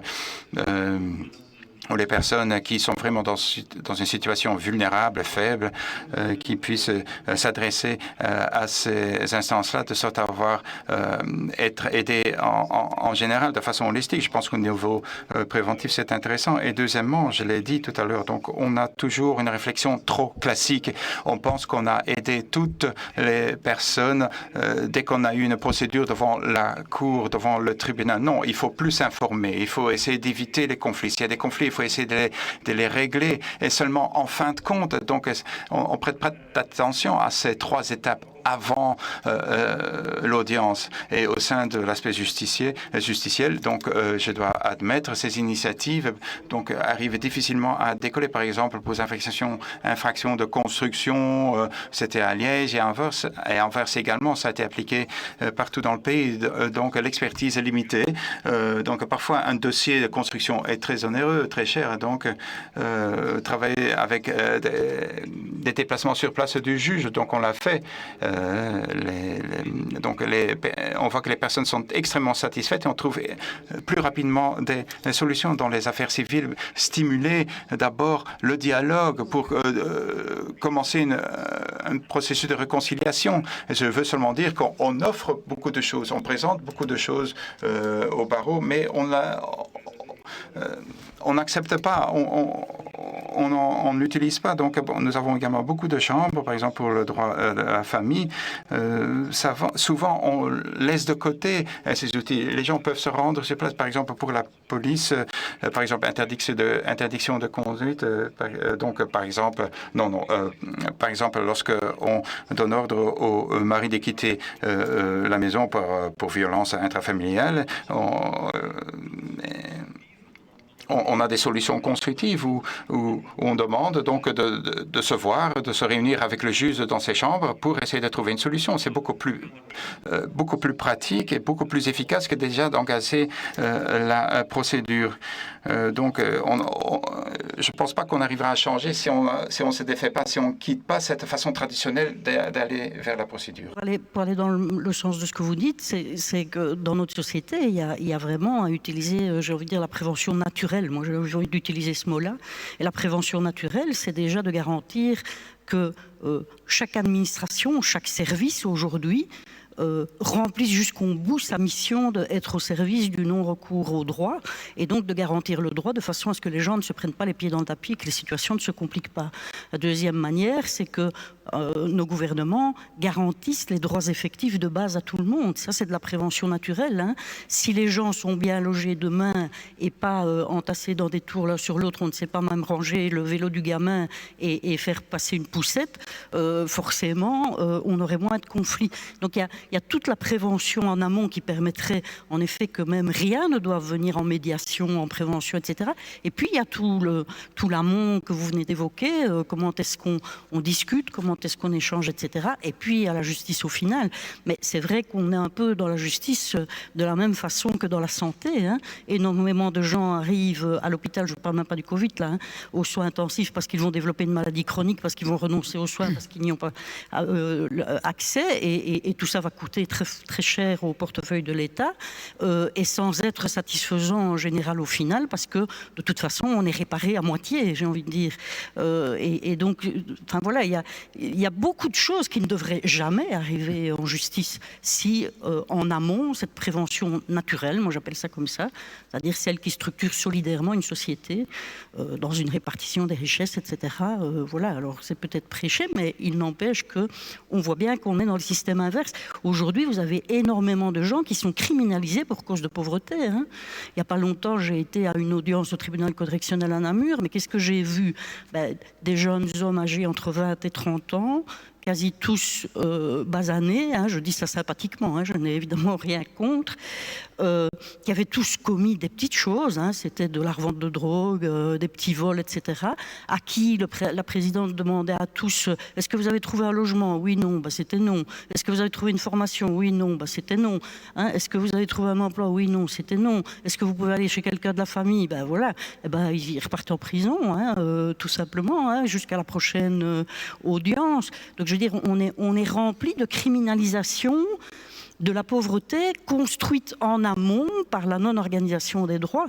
Donc je pense qu'on pourrait déjà travailler fortement là-dessus, ce serait déjà précieux. Ça me ramène à une des questions qui est posée ici d'ailleurs, parce qu'on ne l'a pas évoqué, la digitalisation, l'accès aux droits et via la digitalisation pour ceux qui et celles qui se trouvent précisément en détention, en disant, voilà, une population particulière où l'accès digital aujourd'hui encore pose question. Le simple fait, à un moment donné, on l'a vu avec le corona, d'être privé de possibilités de rencontres des familles et autres, combien d'astuces a-t-il fallu avoir pour qu'une tablette puisse rentrer, pour qu'une communication entre une famille et son détenu puisse avoir lieu? Tout ça sont des vraies questions. Ça entre en considération ou on considère que ça, c'est de toute façon les oubliés du système? Christine Maillet et Maître Picard. Hein. Alors, je ne sais pas ce qu'on peut avoir comme outil informatique en prison. Je ne suis pas souvent en prison, mais je voudrais vous faire une réponse qui va un petit peu à côté de votre question, mais qui n'en est pas très éloignée. On a eu une tentative du Commissariat général aux réfugiés et aux apatrides d'entendre les demandeurs d'asile par vidéo. Et vous avez dit à juste titre que ça passe mieux quand on est ensemble. On est ici ensemble. La discussion serait peut-être de moins bonne qualité si on était chacun derrière notre écran. Mais donc il y a la tentation d'entendre quelqu'un qui doit expliquer pourquoi il a été torturé, maltraité dans son pays, l'entendre derrière un petit écran, avec une communication qui est mauvaise, avec des problèmes d'interprète, etc. Il y a eu cette tentation, et quand je dis une tentation, il y a une décision qui a été prise. Heureusement, le Conseil d'État l'a suspendue très rapidement. J'espère qu'on ne la ramènera pas. Mais donc, faciliter peut-être, mais vachement compliquer les choses aussi. Oui, moi je vais dire que je connais des gens qui pendant le temps du Covid se sont battus pour que simplement il y ait une décision fédérale pour qu'on paye des cartes GSM parce que les gens avaient besoin de téléphoner plus. Donc on en est là aussi. Hein, donc c'est dire à quel niveau de base on est dans la communication au niveau de la prison et la possibilité financière que les gens ont de pouvoir le faire ou pas. On a vu aussi des organisations qui se sont arrangées pour que en effet les familles puissent se parler via visioconférence et ça. On peut comprendre parce que là, c'est de l'affectif, on est sur quelque chose qui doit être entretenu, etc. Mais s'il y a bien des populations par rapport auxquelles les relations humaines sont majeures, c'est bien les personnes qui sont en détention. Donc pour moi, ça me pose vraiment problème si on imagine que vis-à-vis d'eux, sauf en dépannage complémentaire, pas en remplacement, en quelque chose qu'on fait de plus, on puisse imaginer qu'on digitalise, etc., des passages en justice, enfin, bref, des préparations de rencontres, etc. Mais la prison, je veux dire, c'est pas l'institution la mieux lotie de notre démocratie, c'est le moins qu'on puisse dire. Or, Dieu sait si dramatiquement des tas de gens y sont alors qu'ils n'ont rien à y faire. J'ai pas dit qu'ils n'avaient pas commis des actes, mais je veux dire, c'est certainement pas là qu'ils vont pouvoir construire, reconstruire, etc. Il y a des exceptions, il y a du boulot extraordinaire. Je ne critique pas du tout les gens qui sont au travail dedans. Hein. Je parle de la position générale par rapport à la détention et à la prison.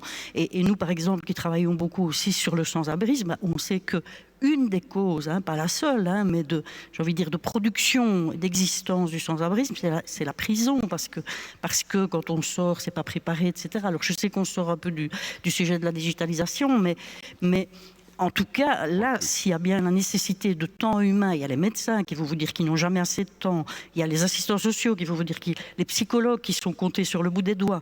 Enfin, tout est compté sur le bout des doigts en prison, dans les professionnels qui sont au travail avec. Là, moi, il me semble vraiment qu'il y a un enjeu majeur à résoudre ça, plutôt que la digitalisation. Par contre, permettre aux détenus de pouvoir communiquer avec les leurs ou de pouvoir utiliser, si c'est ad hoc, mais complémentairement, ça peut être, mais voilà. Wou u nog iets toevoegen, meneer Willox? Voulez-vous encore ajouter quelque chose, M. Willox? Oui, très brièvement. Cette semaine, on a de nouveau été confronté au cas de la problématique des prisons qui sont combles, qui sont remplis. Ce sont des bâtiments désuets, vieillots. Et je suis tout à fait madame, dans ce sens que beaucoup de personnes en détention préventive également. Bon, on doit se poser la question. Nous avons peut-être une solution qui est correcte au niveau juridique, mais qui est peu efficace. Qu'est-ce que nous avons apporté? Quelle est la valeur ajoutée après ces mois de détention préventive ou après une procédure pénale normale? Donc, on essaie de suivre, de travailler et de suivre cette situation à la suite des chambres de suivi. Mais je pense qu'il faut investir grandement dans ces possibilités en marge, parce que beaucoup de personnes en détention ont une problématique d'assuétude à la drogue, des problématiques sociales, des problématiques psychiques. Mais ce qu'on remarque, c'est qu'on peut pas référer ces personnes nulle part. Et par manque d'alternatives, le juge d'instruction ne peut que faire que les mettre en détention.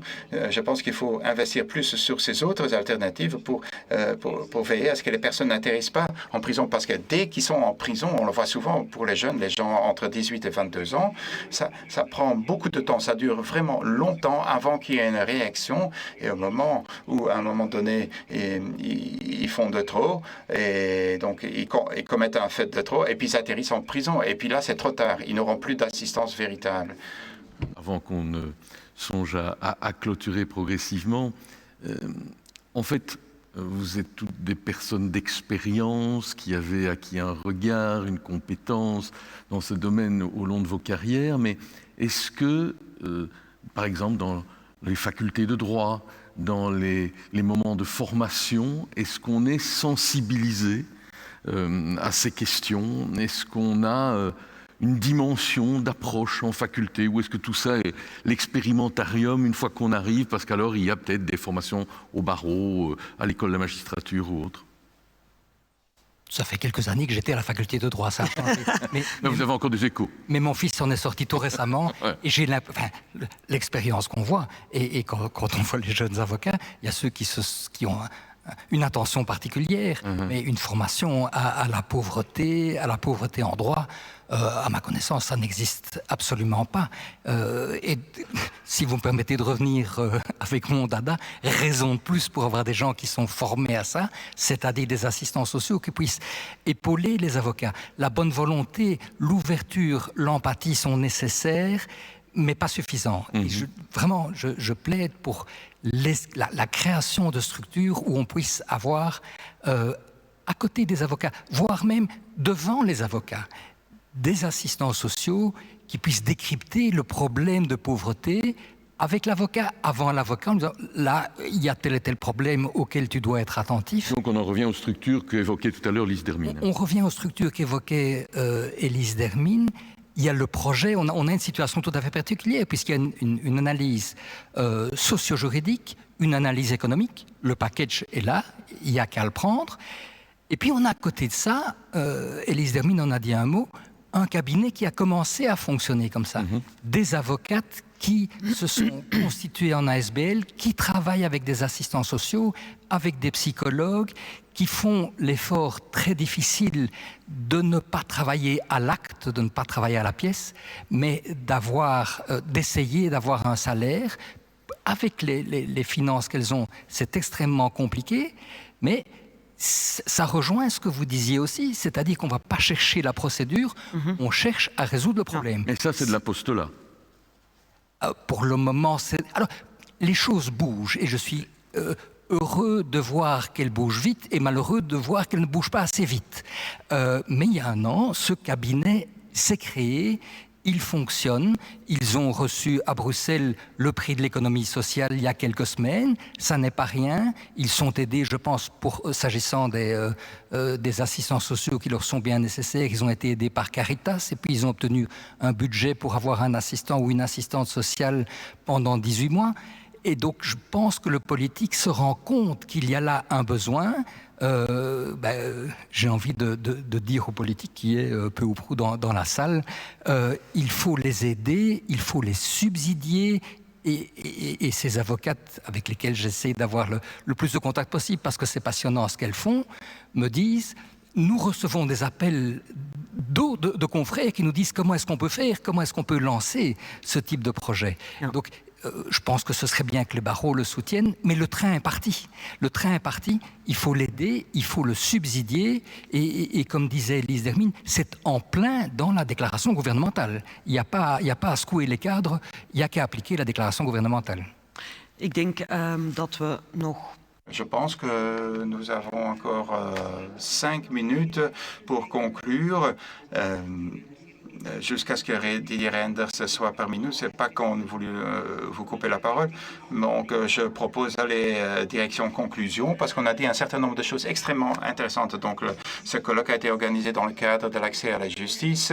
Il y en aura d'autres qui suivraient parce que c'est quelque chose qui est jamais sans fin, qui ne s'arrête jamais. J'aimerais vous donner l'opportunité. J'aimerais recommencer avec vous et finir avec Madame cette fois-ci. Lorsqu'on parle de l'accès à la justice, on a parlé de la digitalisation le matin, maintenant de l'inclusion sociale. Vous avez dit toutes sortes de choses intéressantes qui m'inspirent espoir parce qu'apparemment un certain nombre de choses bougent, mais pas assez rapidement.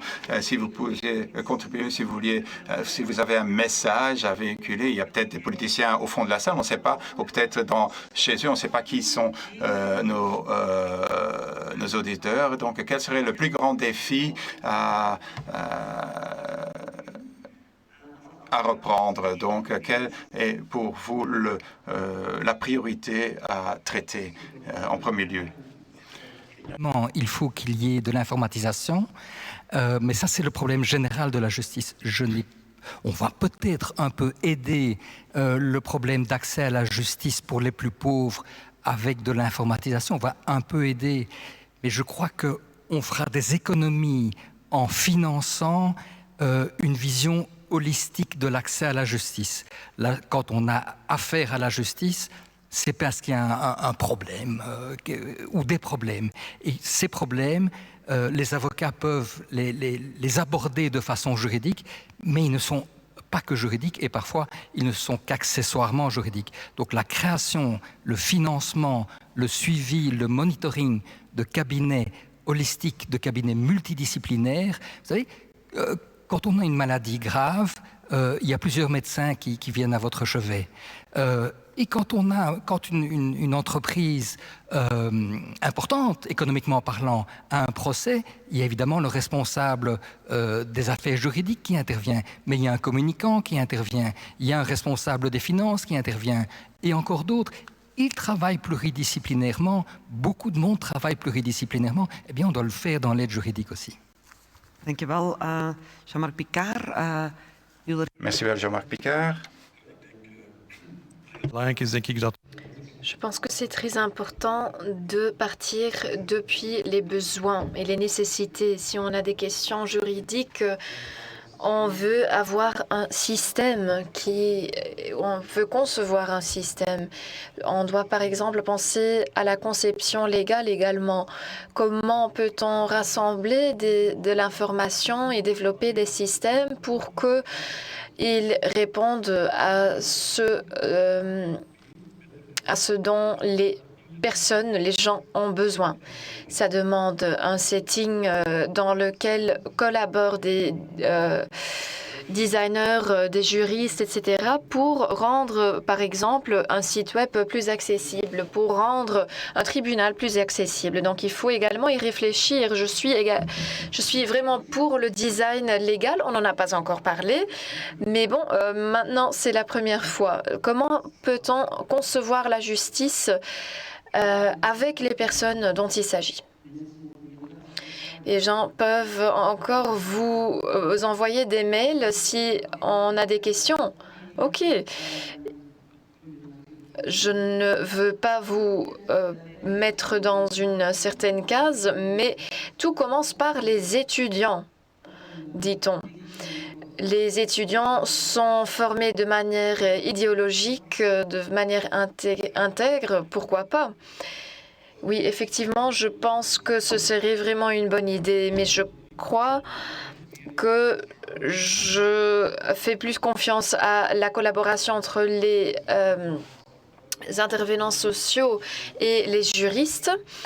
Donc je crois certainement, je fais confiance à cette collaboration. Le juriste doit être quelqu'un qui résout des problèmes humains, un ingénieur social, plutôt que quelqu'un qui est vraiment doué en procédure et le droit matériel. Donc je crois que on a encore beaucoup de travail à faire et on ne doit pas mettre le focus sur la connaissance du droit. Non, il faut se focaliser sur les solutions.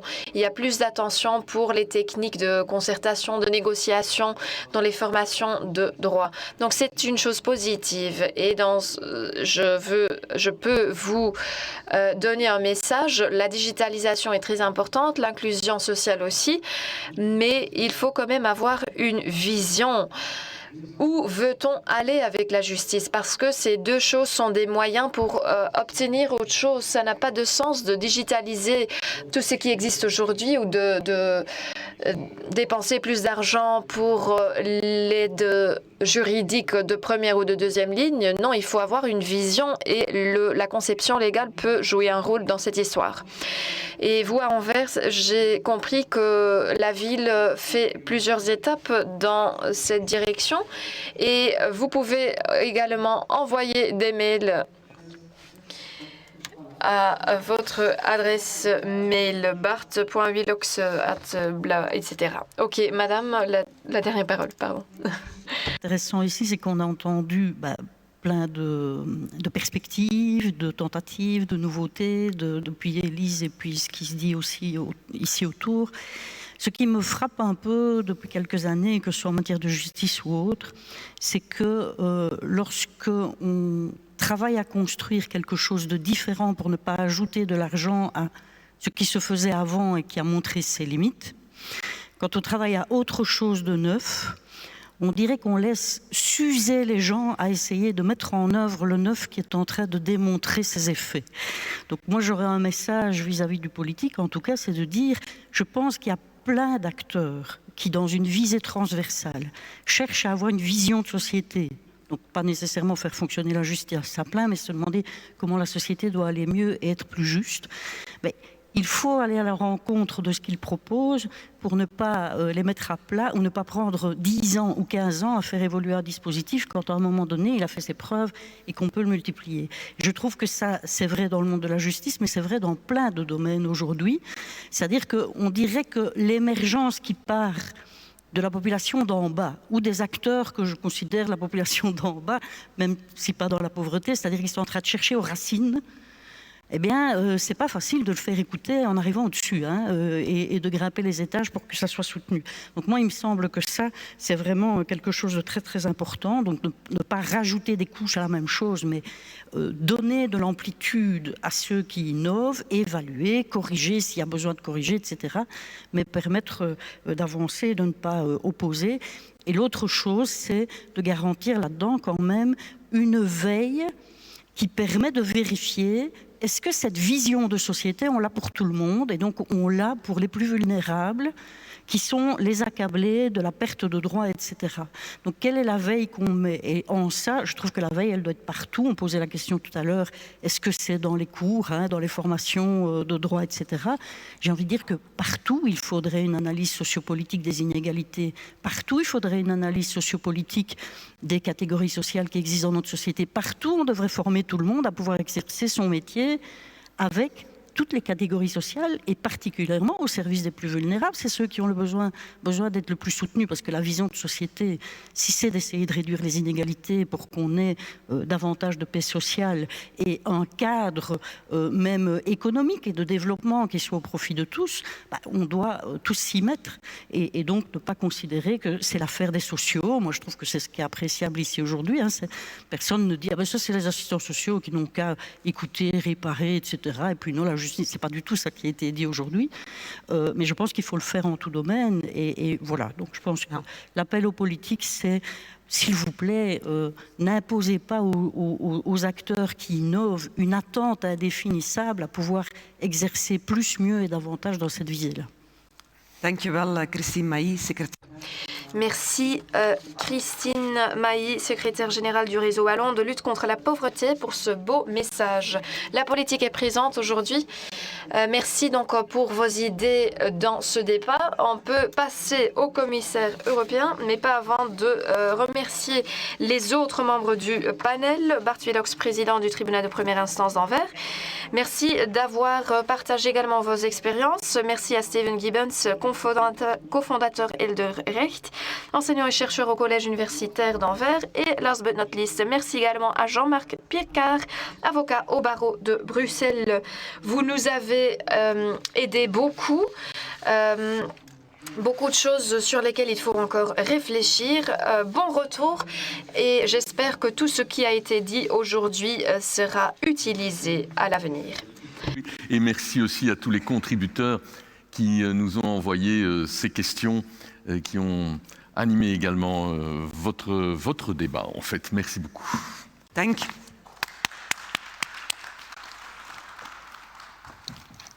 En vous raccompagnant jusqu'à la salle. Vous pouvez quitter le podium à droite, à gauche, c'est de votre choix, donc asseyez-vous et suivez bien parce que on a le honneur de annoncer maintenant Didier Reynders, le commissaire européen de la justice. On peut l'accueillir de manière physique. Le commissaire européen à la justice, Didier Reynders, qui nous fait le plaisir de monter par l'un ou l'autre des deux escaliers de part et d'autre et de nous rejoindre ici. Je crois que nous allons d'abord vous donner la parole, cher ministre Reynders, et puis nous allons vous poser quelques questions. Donc vous avez la parole. The floor is yours. Bienvenue, monsieur Reynders. Un applaudissement. Merci beaucoup de votre accueil, mesdames, messieurs, dames et honneurs. C'est toujours un plaisir de contribuer à un événement comme celui-ci. Je suis très heureux que vous ayez pris l'initiative de l'organiser et c'est déjà une première démonstration que l'on peut travailler avec des outils modernes, numériques ou vidéo, puisqu'on n'a pas l'habitude d'avoir un public aussi clairsemé à Flagey, mais ça nous permet d'avoir un public par contre de l'autre côté à travers la vidéo. Et depuis plus d'1 an et demi, un thème a dominé le débat, l'impact de la pandémie de Covid-19 sur nos sociétés. Et dès les premiers mois de la pandémie, notre mode de vie a changé de manière fondamentale. Par exemple, bien que la libre circulation des personnes demeure l'un des piliers essentiels de la construction européenne, des restrictions en matière de libre circulation sont devenues une réalité quotidienne. Et on doit d'ailleurs rester attentif puisqu'on en reparle en fonction des évolutions de la pandémie aujourd'hui. Alors en ce qui concerne les systèmes judiciaires,